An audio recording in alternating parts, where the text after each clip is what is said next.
خب من بعدم با یه ویدیو دیگه دیدم، ویدیو قبلی خیلی مورد استقبالتون قرار گرفت. از این بعد میخوام تمام کتابایی که میخونم بیام تجربه‌مو باهاتون به اشتراک بذارم.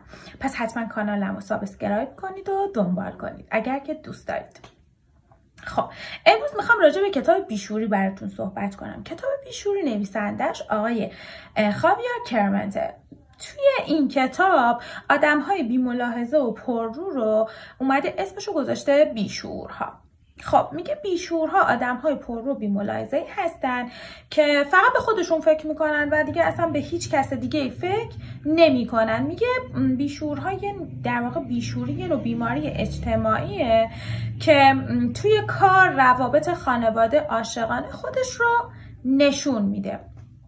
و جالب اینجاست که بگم اینو هم بچه‌ها بهتون بگم، توی کتاب میخواد بگه بیشورها خودشون نمیدونن که مشکلن و مریضن، یعنی مشکل دارن و مریض هستن، فکر میکنن که آدمهای خیلی باهوشی هستن. نویسنده میاد توی این کتاب یه سری راهکار میده برای مقابله با این بیشورها. میگه یا بهشون توجه نکنید یا اینکه حد و مرز بذارید توی روابطتون با اینجور آدما. و یه چیز جالب که میخواد بگه، یعنی نکته اصلی این کتاب، میگه بیاید از خودمون شروع کنیم. ما نباید آدم‌های بیشوری باشیم و مسئولیت کارهامون رو قبول بکنیم.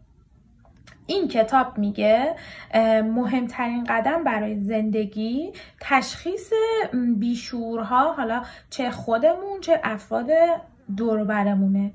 و کلا این کتاب میخواد آدم‌ها رو آگاه بکنه که توی این زندگی که پر از آدم‌های بیشور هستن سالم زندگی بکنیم. ما امیدوارم که از خلاصه که از این کتاب بهتون گفتم براتون مفید بوده باشه. اگه دوست دارید کتابی رو براتون خلاصه بگم توی کامنت ها برام بنویسید، حتما میخونم و تجربه‌مو از این کتابی که دوست داشتید براتون به اشتراک